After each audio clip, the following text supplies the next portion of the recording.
नमस्कार बच्चों, मैं छत्रपाल सिंह। मैं आप सभी का स्वागत करता हूं आपके अपने चैनल वेदांत कंपटीशन क्लासेस में। उत्तर प्रदेश की सीरीज जो है वो हमने कहा था 12 या 13 वीडियो में खत्म कर देंगे। उसको मैंने हर टॉपिक को अलग अलग कर दिया, हर छोटे टॉपिक को अलग कर दिया है, तो जिससे आपको आसानी समझ में आए। वीडियो ज्यादा हो जाएंगे आपके, क्योंकि टॉपिक अलग अलग कर दिए गए हैं। तो ये सीरीज का अगला सेशन है, जिसमें हम जानेंगे उत्तर प्रदेश में कुल कितने मेले होते हैं और कौन कौन से महोत्सव होते हैं। ये एक ही वीडियो में कंप्लीट हो जाएगा। ये आपकी किसी परीक्षा में 1 नंबर आपका पक्का करा सकता है, तो ध्यान से पढ़ना है। और महत्वपूर्ण मेले कौन से हैं, किसमें कितने मेले होते हैं, किसमें किस जिले में ज्यादा मेले, किस में कम मेले, कौन सा मेला कहाँ लगता है, तो मेले जो हैं उनके बारे में आज हमको पढ़ना है। तो मेला जो है, भीड़ की एक बहुत संख्या। मेला एक मूवी भी आई होगी, आप लोगों ने देखी होगी। उसी मेले को हम लोग देखना चाहते हैं इस वीडियो में। और चलते हैं हम। उत्तर प्रदेश की जो संस्कृति है वो, या भारत की ही संस्कृति है, क्षेत्र की बहुलता के हिसाब से, लोगों की आवश्यकता के अनुसार पर, हर क्षेत्र पर, हर रीजन पर एक आवश्यकताओं के लिए, वस्तु सामग्री के लिए मेले लगते रहे हैं, जिससे लोग अपने उपभोग की वस्तुओं को लेते रहें और बाहर उनको न जाना पड़े। इसलिए ये मेलों का आयोजन किया जाता है, जो स्थानीय संस्कृति का प्रदर्शन भी करते हैं। तो उत्तर प्रदेश के जो मेले हैं वो, उत्तर प्रदेश में कुल अगर बात करें मेलों की, तो भारी भरकम संख्या है इनकी, और लगभग 2250 यानी 2250 मेले उत्तर प्रदेश में लगते हैं। उत्तर प्रदेश में कुल मेलों की संख्या कितनी है? 2250। छोटे मोटे अगर हटा दें, ठीक ठाक जो उत्तर प्रदेश सरकार के गणना में, रजिस्टर में मेंटेन है, वो संख्या है 2250। अगर बात करें कि यूपी में सबसे ज्यादा मेले कहां पर लगते हैं, तो उत्तर प्रदेश में सबसे ज्यादा मेले लगते हैं मथुरा में लगते हैं, जो राजस्थान से बॉर्डर बनाता है। भगवान कृष्ण की जन्मभूमि, पावन नगरी मथुरा, जहां पर कुल मेलों की संख्या कितनी है? 86। इसके बाद दूसरे नंबर पर जो आता है, मेलों को लेकर आता है, वो है कानपुर। हमारा कानपुर, जहां पर लगभग 80 मेले लगते हैं। और अब बात करें कि सबसे कम मेले कहां पर लगते हैं, तो सबसे कम मेले लगते हैं पीलीभीत जिला में। और पीलीभीत जिले में मात्र 2 मेले लगते हैं। तो पीलीभीत में सबसे कम मेले हैं, इनकी संख्या है 2। सबसे ज्यादा मेले कहां पर हैं? मथुरा में। और कानपुर सेकेंड नंबर पर है, मेलों का शहर है। मैंने बताया कि मेले किसको प्रदर्शित करते हैं, तो किसी भी क्षेत्र की संस्कृति का प्रदर्शन करने का माध्यम है। उनकी आस्था और उनके समुदाय, इन सब का संगम है मेले। तो चलते हैं हम अगली स्लाइड पर और जानते हैं। पूरा एक भव्य आयोजन किया गया 2024 में यूपी सरकार द्वारा कुंभ मेले का, जिसमें एक दिन में जो अनुमान लगाया गया था कि मेले में इतने लोग आएंगे कि 7 करोड़ 8 करोड़ आएंगे, एक दिन में ही कम से कम 8-9 करोड़ लोग पहुंचे हैं। और सब ने माना कि जो सरकार ने वहां पर जो भी सुविधाएं कर रखी थी, वो इतने लोगों को, इतने संसाधन को संभालना एक बड़ा मुश्किल काम था। लेकिन इस सरकार ने इस काम को करके दिखाया। और आप यूनेस्को में कुंभ मेले को जगह दी गई है, अमूर्त रूप से जगह दी गई है। एक होता है बच्चों मूर्त रूप, जिसको हम देख भी सकें, जिसको हम स्पर्श कर सकें, वो सब मूर्त रूप होते हैं। जैसे ताजमहल को आप देख भी सकते हैं, उसको स्पर्श कर सकते हैं। कुछ ऐसी चीजें होती हैं जिनको आप देख सकते हैं पर स्पर्श नहीं कर सकते हैं। तो जैसे ये मेला है, ये अमूर्त रूप है, मेले को आप स्पर्श नहीं कर सकते हैं। तो ये जो मेला, कुंभ मेला लगा, ये कुंभ मेला लगता है 4 स्थानों पर। ये लगता है प्रयागराज में लगता है। ये हर्षवर्धन द्वारा कुंभ मेले की शुरुआत करी गई। हरिद्वार में लगता है। हरिद्वार गंगा के किनारे है। प्रयागराज जो है वो 3 नदियों के संगम पर है, गंगा, यमुना और सरस्वती के संगम पर है।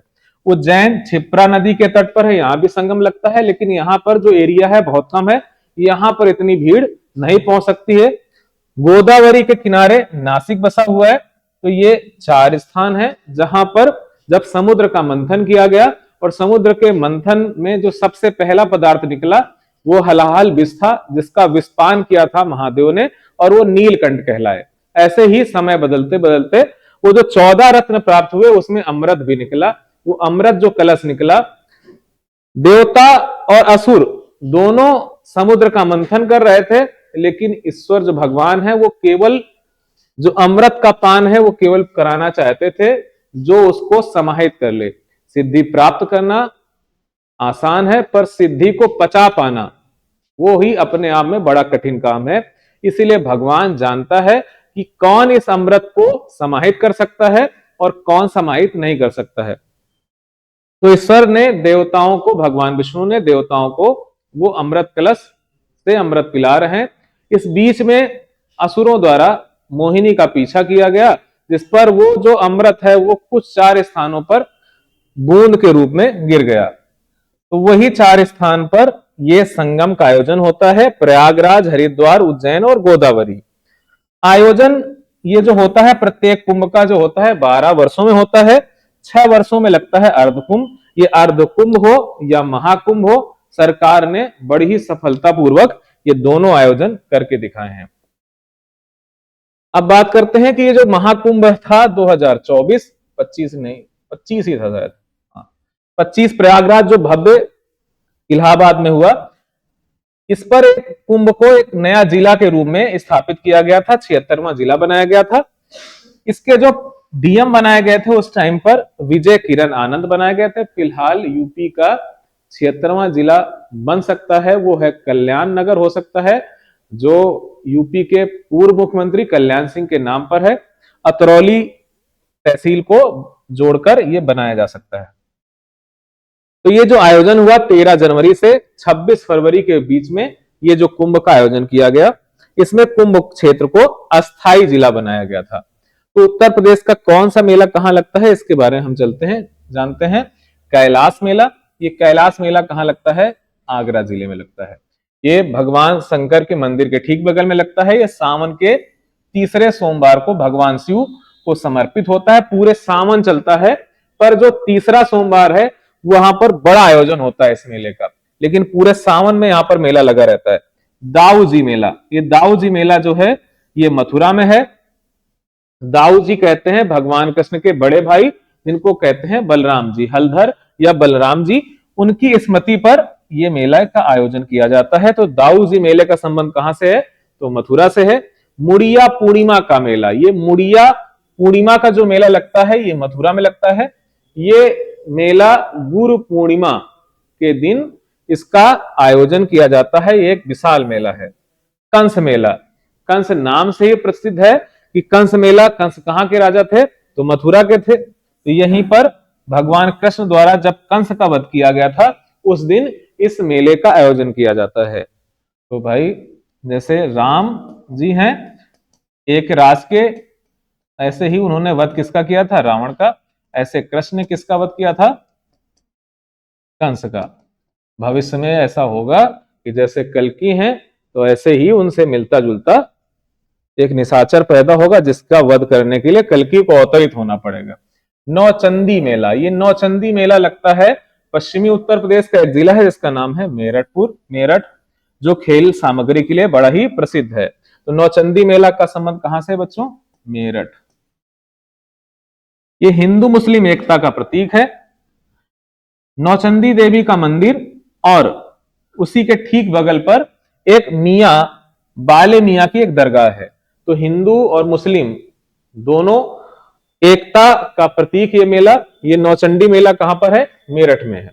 देवा शरीफ, देवा शरीफ कहां पर है? ये प्रसिद्ध इलाका, ये कहां पर है? बाराबंकी। ये बाराबंकी में एक सूफी संत है जिनका नाम है वाजिद अली शाह की दरगाह है। ये दरगाह जो सभी धर्म को लोग यहाँ पर आते हैं, हिंदू मुस्लिम सब आते हैं और यहाँ पर चद्दर चढ़ाते हैं। तो बड़ा ही प्राचीन ये मेला है। दूसरा है माघ मेला। ये माघ मेला माघ के महीने में, अभी जनवरी में फिर से लगेगा, जनवरी 2026 में। ये हर साल आयोजित होता है मकर संक्रांति को, जिस दिन माघी होती है। कहां पर लगेगा? यूपी की बात है तो ये हर जगह मेला लगता होगा, पर हम यूपी पढ़ रहे हैं इसलिए इसका आयोजन कहां होता है? वही संगम नगरी, जहां पर तीनों नदियां मिलती हैं, प्रयागराज में। ये हर साल माघ के महीने पर होता है। अगला है गढ़ मुक्तेश्वर मेला। ये गढ़ मुक्तेश्वर मेला उत्तर प्रदेश का एक छोटा सा जिला जिसका नाम क्या है? नया सृजित जिला जिसका नाम क्या है? हापुड़। ये किस महीने में लगता है? तो कार्तिक पूर्णिमा को लगता है, जिस दिन तुलसी जी की पूजा करते हैं हम लोग। ये जो हापुड़ है गंगा नदी के किनारे है। और कत्की या कार्तिक महीने पर लगता है। अगला है बटेश्वर मेला। ये बटेश्वर मेला जो है ये आगरा में है, और आगरा किस नदी किनारे है? यमुना नदी किनारे है। बटेश्वर मेले का संबंध कहां से है? आगरा से। यहीं पर जन्मे थे पूर्व प्रधानमंत्री अटल बिहारी वाजपेयी। अटल बिहारी वाजपेयी का जो पैतृक गांव है वो है बटेश्वर, जबकि उनके पापा और उनका जो बचपन बीता वो ग्वालियर में बीता, और उनकी पढ़ाई लिखाई कानपुर नगर में हुई, और फिर वो लखनऊ से सांसद बने, बलरामपुर से सांसद बने। तो निर्वाचन क्षेत्र उनका जो ज्यादा रहा है वो लखनऊ रहा है। उनके जन्मदिन पर प्रत्येक 25 दिसंबर को, अभी दिसंबर आने वाला है, 25 दिसंबर को सुशासन दिवस मनाया जाता है। यहाँ पर पशु मेला लगता है। भगवान शिव को समर्पित मंदिर है यहाँ पर। भगवान के बहुत सारे मंदिर हैं यहाँ पर, लगभग कहते हैं छोटे बड़े मिलाकर लगभग 1000 के आसपास शिवलिंग स्थापित हैं। राम गगरिया का मेला ये कहां लगता है? फर्रुखाबाद में। इस मंदिर को लघु कुंभ, इस मेले को लघु कुंभ भी कहा जाता है। तो लघु छोटा कुंभ किसे कहते हैं? रामनगरिया का मेला। ये कहां पर लगता है? उत्तर प्रदेश के फर्रुखाबाद जिले में लगता है। अगला है शाकंभरी देवी का मेला। ये बड़ा प्रसिद्ध है। शाकंभरी देवी का मंदिर कहां पर है? ऐसा भी प्रश्न हो सकता है। तो शाकंभरी देवी की जो मंदिर है वो आप सीरीज में पढ़ चुके थे। तो शाकंभरी देवी का मेला लगता है सहारनपुर। सहारनपुर है उत्तर प्रदेश का सबसे उत्तरी जिला। अगला है कलिंजर का मेला। ये कलिंजर जो पड़ता है, कलिंजर का किला कहां पर है? बांदा में है। आप लोग कमेंट करके बताएं कलिंजर में किस राजा की मृत्यु हो गई थी? एक राजा था जो अपना अभियान लेकर कलिंजर गया और कलिंजर जीतने का प्रयास करता है, पर एक उसी के द्वारा चलाए गए अस्त्र के फट जाने से उसकी मृत्यु हो जाती है। उस राजा का नाम आपको बताना है। तो कहां पर है? बांदा में है। यहां पर जो मेला लगता है ये भी लगता है कार्तिक पूर्णिमा को लगता है। देवी पाटन का मेला। ये देवी पाटन का जो मंदिर है, देवी पाटन एक मंडल है। अभी पीसीएस परीक्षा में पूछा गया था कि देवी पाटन जो मंडल है उसमें कुल कितने जिले आते हैं, तो आपको कमेंट करके बताना है कि देवी पाटन में कौन कौन से जिले आते हैं। तो देवी पाटन मेला जो है वो कहां लगता है? बलरामपुर में लगता है। एक नदी है छोटी सी, उसका नाम है सूर्या नदी के नाम से जानते हैं, या सूर्य नदी कहते हैं। तो बलरामपुर किस नदी किनारे है? सूर्य नदी के किनारे है। सोरो का मेला, ये अक्सर परीक्षा में पूछा गया है, बहुत इंपॉर्टेंट है। सोरो का मेला जो है कहां लगता है? कासगंज में लगता है। आप लोग बताएं कमेंट करें कौन सा वह मुस्लिम हिंदू का प्रतीक, एकता का प्रतीक, वह पहला कवि जिसने उर्दू या फारसी के साथ हिंदी के शब्दों का प्रयोग किया, उस कवि का जन्म कहां हुआ था? या सीधे सीधे बात करें अमीर खुसरो का जन्म कहां हुआ था, तो किस जिले संबंधित है? तो सोरा मेला कहां लगता है? कासगंज। खिचड़ी मेला, ये खिचड़ी मेला कई जगह लगता है, लेकिन जो खिचड़ी मेला है ज्यादा जो प्रसिद्ध है वो गोरखपुर में है। और ये कब लगता है? मकर संक्रांति, जिस दिन खिचड़ी होती है, माघी होती है, मकर संक्रांति होती है। ये 15 जनवरी 14 जनवरी के आसपास होती है। कहीं कहीं पर 15 जनवरी को मना रहे हैं, कहीं कहीं पर 14 जनवरी को। वैसे अब 15 जनवरी को ही मकर संक्रांति होती है, क्योंकि 76 साल में सूर्य की गति बढ़ जाती है। तो ध्रुपद मेला ये कहां पर लगता है? बनारस में। ये तुलसी घाट के किनारे लगता है। कहां संबंधित है? वाराणसी या बनारस। ध्रुपद मेला। अगला है कबीर मेला। ये कबीर जी जो हैं उनकी जो अंतिम समय वो व्यतीत करने गए थे, गंगा के उस पार गए थे। सबका मानना था कि गंगा के उस पार जाने वाले को मोक्ष नहीं मिलता है, जबकि जीवन पर्यंत कबीर रहे कहां पर? काशी पर। लेकिन वो इस अवधारणा को चेंज करना चाहते थे कि जो मगहर में जाकर मरेगा उसको नर्क मिलेगा, और कबीर इसी अवधारणा को, इसी अंधविश्वास को तोड़ने के लिए वो गए हैं, मगहर गए थे, और वहीं पर उनकी मृत्यु हो गई, और वहीं पर ये मेला लगाया जाता है। तो मगहर कहां पर है? संत कबीर नगर में। ये मेला, कबीर मेले का संबंध कहां से है? संत कबीर नगर। तो काशी में जन्मे और मृत्यु के समय कबीरदास कहां गए थे? संत कबीर नगर या मगहर गए थे, गंगा के उस पार गए थे। गोविंद साहिब मेला। गोविंद साहिब जो मेला है ये आजमगढ़ और अंबेडकर नगर 2 जिलों में लगता है। यह संत गोविंद साहिब की स्मृति पर लगाया जाता है। अगला है मनकपुर मेला। ये मनकपुर मेला जो है अपने कानपुर में लगता है। मनकपुर मेले का संबंध कहां से है? कानपुर से है। ये उत्तर प्रदेश के प्रमुख मेले थे। अब इसी सीरीज में हम एक चीज और पढ़ लेते हैं। उत्तर प्रदेश में कुछ होने वाले महोत्सव हैं। तो कौन सा महोत्सव कहाँ संबंधित है, तो ये महोत्सव की सीरीज पर आगे चलते हैं हम लोग। तो एक ताज महोत्सव है, ताज नगरी। ताज महोत्सव कहां पर होता है, आगरा। ताज महोत्सव का संबंध है आगरा से। ये लगता कब है, प्रत्येक फरवरी माह में मुगल काल से लग रहा है। तो मुगल कालीन कला का प्रदर्शन किया जाता है। तो ताज महोत्सव का संबंध किससे, हिंदू मुस्लिम एकता का प्रतीक कौन सा महोत्सव है, ताज महोत्सव है, जिसका आयोजन कहां पर किया जाता है, आगरा में किया जाता है। अगला है आयुर्वेद महोत्सव। आयुर्वेद महोत्सव जब भी पूछे तो बुंदेलखंड का एक जिला जिसका नाम है झांसी, जहां से रानी लक्ष्मीबाई जो शासिका थी, आप लोग कमेंट करके बता सकते हैं डलहौजी ने झांसी का विलय किस वर्ष किया था। आयुर्वेद महोत्सव जो है वो कब लगता है, फरवरी के महीने में लगता है। ये 5 दिनों तक चलने वाला एक महोत्सव है, जो प्राचीन चिकित्सा पद्धति धन्वंतरी को समर्पित यह पद्धति आयुर्वेद को समर्पित यह मेला है, जो झांसी में लगाया जाता है।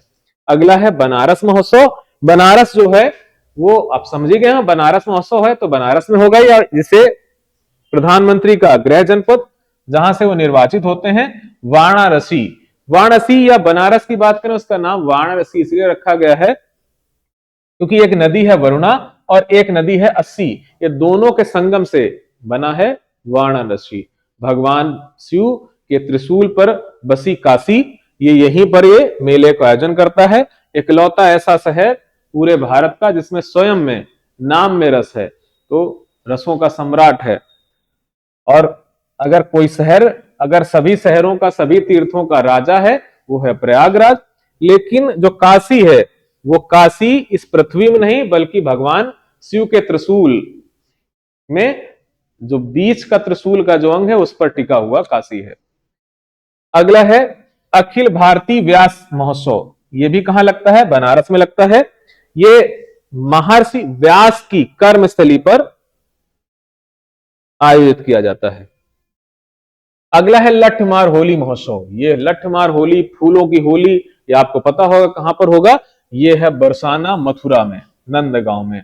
ये फागुन के महीने में जिस समय होली होती है, होली के चंद दिनों पूर्व यह महोत्सव किया जाता है, जहां पर महिलाएं एक लठ या लाठी लेकर पुरुषों पर चोट बरसाती हैं। ये दर्दनाक नहीं बल्कि ऐसे ही प्रतीकात्मक रूप से लाठी से मारने का प्रयास करती हैं, और लाठी खाने के लिए देश विदेश से यहाँ पर बहुत सारे लोग आते हैं। अगला है काम्पिल मेला। ये लगता कहां पर है, फर्रुखाबाद में लगता है। ये मेला रामेश्वरम नाथ, कामेश्वरम नाथ और जैन मंदिर में आयोजित होने वाला एक सांस्कृतिक मेला है। ये जैन धर्म के तीर्थकर हैं, जैन धर्म के जो संत हैं, उनके नाम पर यह मेला लगता है। काम्पिल मेला कहां पर है, फर्रुखाबाद में। यमुना महोत्सव, ये भी कहां लगता है, यमुना जिसके किनारे से बह रही है वो जिला है मथुरा जिला। चैत्र के 6वें दिन यमुना माता का प्रादुर्भाव हुआ था।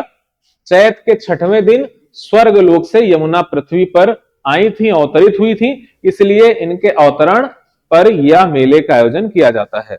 बिठूर महोत्सव। बिठूर महोत्सव कहां होता है, बिठूर जहां पर होगा, बिठूर है कहां पर, आपके कानपुर में है। ये ऐतिहासिक बिठूर कस्बे नाना जी की याद में यह आयोजन किया जाता है।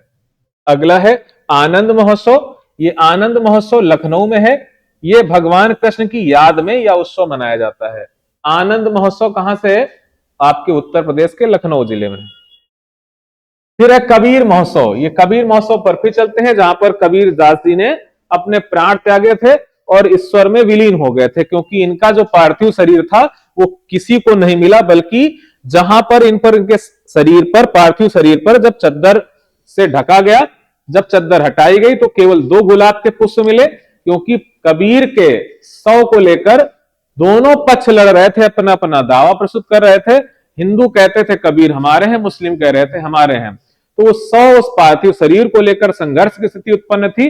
जब लोगों ने कहा कि चलो बांट लेते हैं कबीर के 100 को, आधा आधा कर लेते हैं, अपनी अपनी रीत के अनुसार उनका अंतिम संस्कार करते हैं। जैसे वो पार्थिव शरीर पर पड़ी हुई चद्दर हटाई जाती है, तो वहां पर कबीर का पार्थिव शरीर नहीं था, केवल 2 गुलाब के पुष्प थे, जो एक हिंदू ले गए और एक मुस्लिम ले गए, और अपनी अपनी रीत के अनुसार उनका अंतिम संस्कार किया।